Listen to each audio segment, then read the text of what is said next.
Cours D minéralogie pour débutants pour Alicia Christina Carlson. RX appliqué à la détermination des minéraux.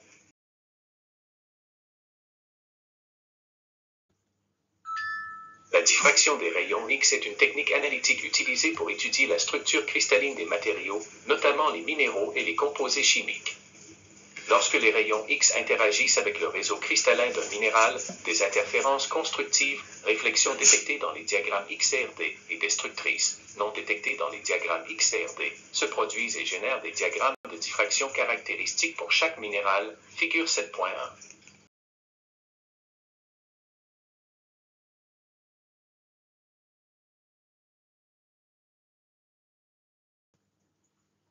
Ces modèles fournissent des informations sur la disposition des plans atomiques dans l'échantillon, permettant d'identifier la structure et la composition des matériaux.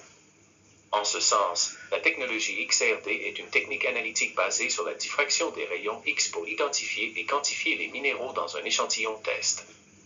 Dans la figure suivante, vous pouvez voir la calcite et sa structure.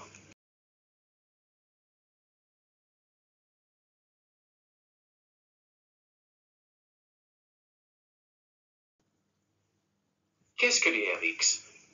Le terme rayon X a été utilisé par le physicien allemand Wilhelm Conrad Röntgen, 1845-1923, qui a découvert comment certains rayons étaient capables de traverser des matériaux solides.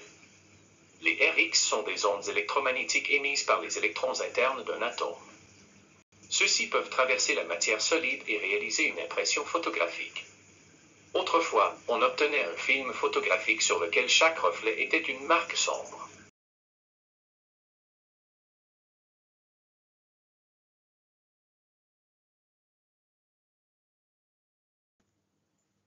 Traditionnellement, les films photographiques étaient utilisés pour capturer et enregistrer les rayons X dans l'étude des minéraux. Cependant, la technologie actuelle permet de visualiser directement sur un ordinateur l'image générée par les rayons X, générant ainsi des informations numériques.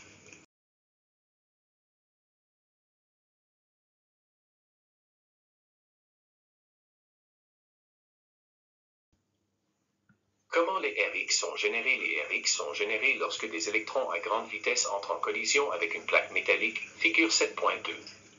L'équipement utilisé dans les laboratoires de cristallographie pour produire des rayons X est doté d'un générateur à haute tension, environ 50 000 volts, qui accélérera les 10 électrons avant d'entrer en collision avec la plaque métallique.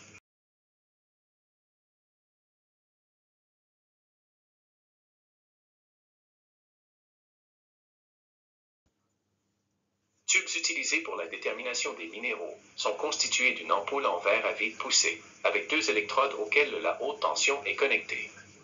L'électrode négative, cathode, contient un filament émetteur d'électrons, disposé de manière que les électrons émis soient concentrés sur une petite région de l'électrode positive, anode, figure 7.3. La tension appliquée élevée accélère les électrons de la cathode à des vitesses élevées. Lorsqu'ils atteignent l'anode, ils freinent brusquement contre elle et la font émettre des rayons X et de la chaleur.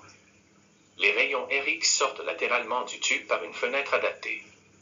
L'anode du tube RX est constituée d'une certaine substance pure, qui détermine l'intensité des rayons X. Cette intensité est mesurée dans la longueur d'onde, appelée n lambda. En général, pour les déterminations minérales, un tube avec une anode en cuivre est utilisé, qui génère RX d'une longueur d'onde de 1,5405 Angstrom.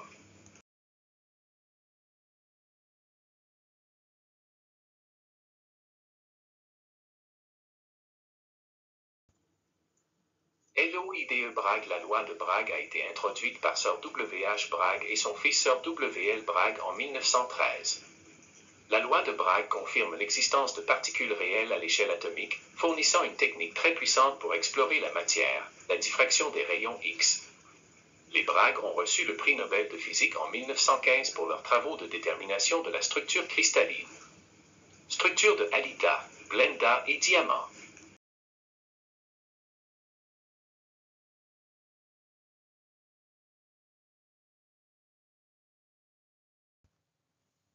La loi stipule que lorsque les rayons X frappent une surface cristalline, avec un angle d'incidence θ, ils seront réfléchis avec le même angle de diffracté θ.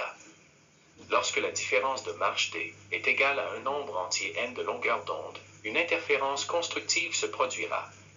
Cela signifie que nous pouvons voir une réflexion d'intensité visible dans le diagramme DXR. On considère un cristal avec des plans atomiques alignés, séparés par une distance interplanaire d et que les rayons X de longueur d'onde connus, A, B et C, incident sur le cristal selon un angle θ. Seules les ondes réfléchies avec un angle égal à θ peut être visibles sur le diffractogramme.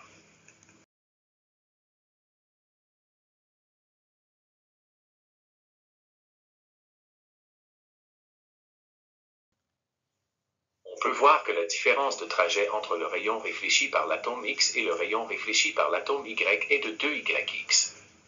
À partir de la loi des sinus, nous pouvons exprimer cette distance yx en termes de distance du réseau et l'angle d'incidence des rayons X est xy égale n lambda dividido le sinus de 2θ. Puisque xy est égal à d, c'est-à-dire la distance interplanaire, et que nous utilisons un tube Rx de n lambda connu, tel que le tube de cuivre de lambda égale 1,5405 angstrom, nous pouvons appliquer la loi de Bragg, connaissant l'angle de réflexion θ. D égale n lambda dividido L sinus trigonométrique de 2θ.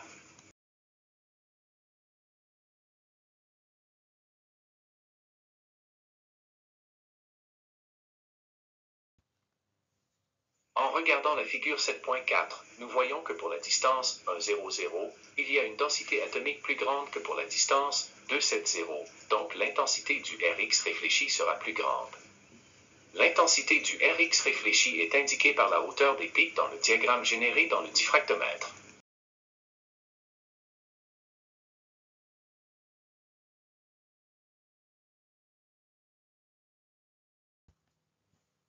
Dans un diffractogramme, figure 7.5, les valeurs de 2θ seront disposées sur l'axe horizontal et les valeurs relatives des intensités seront disposées sur l'axe vertical, donnant des valeurs de 100% à la plus élevée du diagramme. Les valeurs de 2θ seront converties en valeurs de d, en utilisant la formule de Bragg.